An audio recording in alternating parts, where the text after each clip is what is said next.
সালের জুলাই মাসে আমরা 3 জন আফটার স্কুলের বাচ্চা দিয়ে আমাদের ক্লাসটা শুরু করেছিলাম।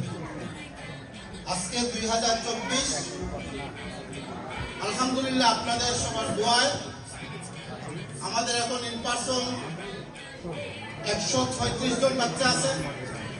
টোটাল আমাদের কয়েকটা গ্রুপ আছে, ফুল টাইম হিফজুল কোরআন প্রোগ্রাম আছে, পার্ট টাইম হিফজুল কোরআন প্রোগ্রাম, আফটার স্কুল মাকতাব, উইকেন্ড মাকতাব, সকাল এবং বিকাল, পাশাপাশি আমাদের অনলাইনও আছে। টোটাল 8 জন উস্তাদ নিরলসভাবে অত্যন্ত ট্রেন আসাতিজায়ে কেরাম ডেডিকেটেড, তারা এখানে সময় দিয়ে যাচ্ছেন। আলহামদুলিল্লাহ আমাদের বাচ্চাগুলো কি শিখতেছে আপনারা এর কিছুটা দেখেছেন। আমরা এই বাচ্চাগুলো আপনারা যারা প্যারেন্টস বা যারা আমাদের মাদ্রাসায় গিয়েছেন দেখেছেন, অত্যন্ত ছোট একটা ঘর, নিজেরও কষ্ট লাগে অনেক সময়। এই ঘরে বাচ্চাগুলো গাদাগাদি করে, এক বাচ্চা আরেকটা বাচ্চার সাথে খুব কষ্ট করে বসে, তারপরও পড়ালেখা করে।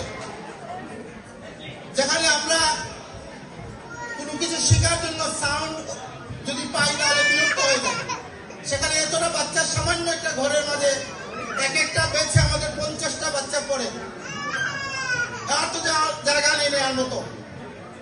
এই জন্য আমরা সিদ্ধান্ত নিয়েছি, একটা প্রজেক্ট হাতে নিয়েছি, একটা জায়গা কিনার, স্থায়ী একটা মাদ্রাসা করার, যেখানে 24 ঘন্টা কোরআন এবং হাদিসের আলোচনা হবে, কথা হবে। মানুষ এই জায়গা থেকে যাতে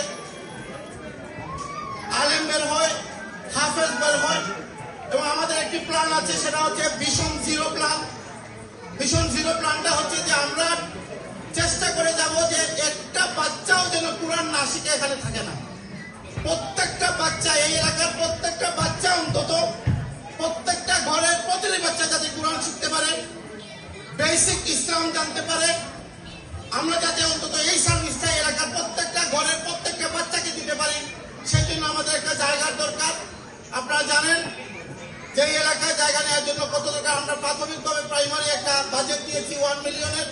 গত বছর আপনাদের কাছে হাত পেতেছি, এবারও আপনাদেরকে এখানে কষ্ট দিচ্ছি, দেখে নিয়ে এসেছি। আমরা এই পর্যায়ে আমাদের আজকের এই প্রোগ্রামের চিফ গেস্ট, আমরা অনেকে সবাই চিনি, বিশিষ্ট আলেমে দ্বীন, জামিয়া বাইতুল আমানের মোহতারাম প্রিন্সিপাল, আস্তাফা মসজিদের খতিব হযরতুল আল্লাহ শায়েখ রফিক আহমদ রেফাহি সাহেবকে এখানে আসার অনুরোধ করছি।